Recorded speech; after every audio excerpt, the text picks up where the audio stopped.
Today we're going to teach you how to finish an epoxy and wood table. We've finished hundreds of epoxy tables and we find these methods are the best way to get the best results. Once your epoxy is cured and you take it out of the form, it's time to flatten the piece so the epoxy and wood are at the same thickness. On a larger piece like this, we'll use our CNC to flatten the piece so the wood and epoxy are the same thickness. Now, if you don't have a CNC, there are other options such as a planer, a router sled, or on smaller fills, you can go straight to your sander. Once our piece is flattened, we like to start off with a very low grit, like a 40 grit, just to make sure that we can remove any of those machine marks or any imperfections. On a standard dining table, this step normally takes about 45 minutes to an hour. After we finish the 40 grit, we'll water pop it, and you can see here we're just using a spray bottle and a rag. So we'll mist the table and then wipe the water around with the rag to evenly distribute it. This step normally will raise any of the imperfections or parts that we need to pay more attention when hitting it with 60 grit. After water popping, we normally wait about 45 minutes to an hour for that water to dry up before we sand at the next grit. On a dining table like this, we'll spend about 30 to 45 minutes per each grit. One of the biggest mistakes I see is people rush the sanding process and they end up with poor results at the end. The sanding normally takes quite a while and is the majority of the project. As a general rule of thumb, you can aim to move your sander approximately 1 inch per second. After sanding at 60 grit, 80 grit, 100 grit, and 120 grit, we will normally water pop again to raise the grain. After that, we'll hit it at 150 grit for 30 minutes, then water pop, then hit it at 180 grit for 30 minutes, and then water pop again. After sanding at 180 grit, it's time to address those small pinholes. These pinholes are from air bubbles trapped in the epoxy. For this, we use our Acfix 705.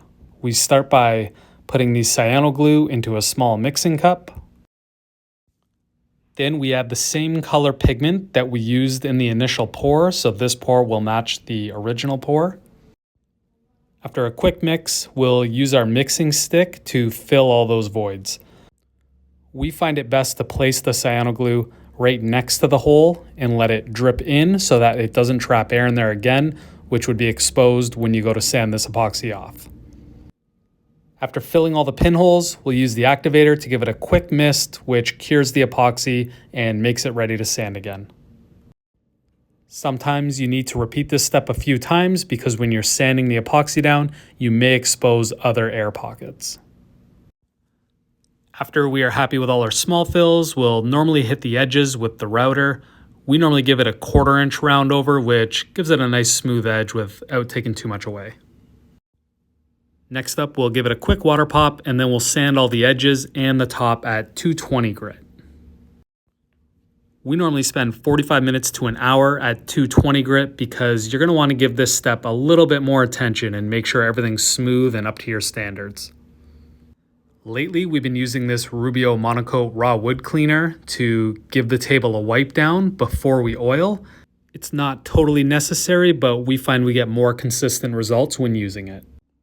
It takes about 45 minutes to an hour for that raw wood cleaner to dry, and then you're ready to oil. We use Rubio Monocoat Pure on all our river tables. It's a 2-part finish, so you've got the oil and the accelerator, which are mixed at a 3-to-1 ratio. We find it easiest to use the digital scale to measure out the 3-to-1 mixture. For this table, we're mixing up 100 milliliters of the oil, and then we'll add 33 milliliters of the accelerator.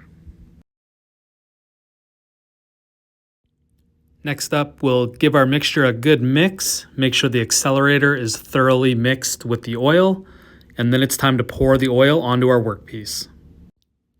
There's 2 different ways that we use to spread the oil, and on this table, we chose to use a squeegee. The squeegee works well and is less wasteful than one of the buffing pads since they are a single-use product. We will typically only use the buffing pad if we could finish multiple tables in the same day. That way we get multiple uses out of it. When spreading the oil, you want to make sure that you don't miss any areas because you want that oil to cover the entire surface and absorb into the pores of the wood.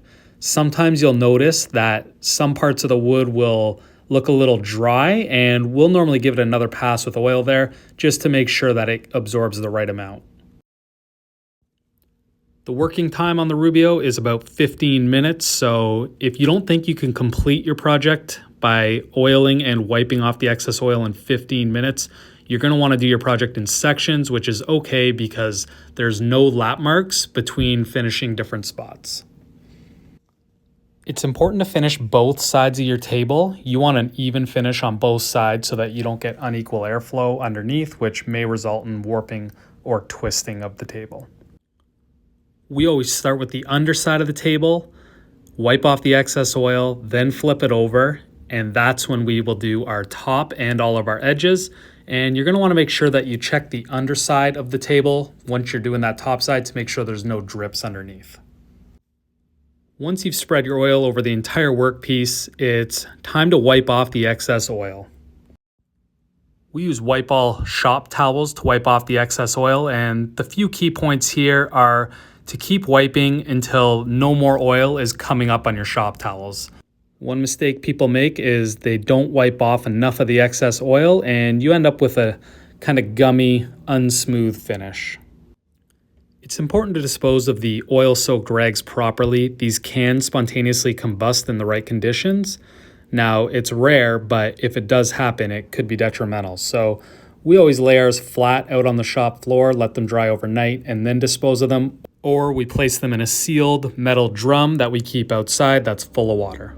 Here's a few shots of the finished table. We hope you enjoyed this and got some value from it. If you have any questions, let us know in the comments.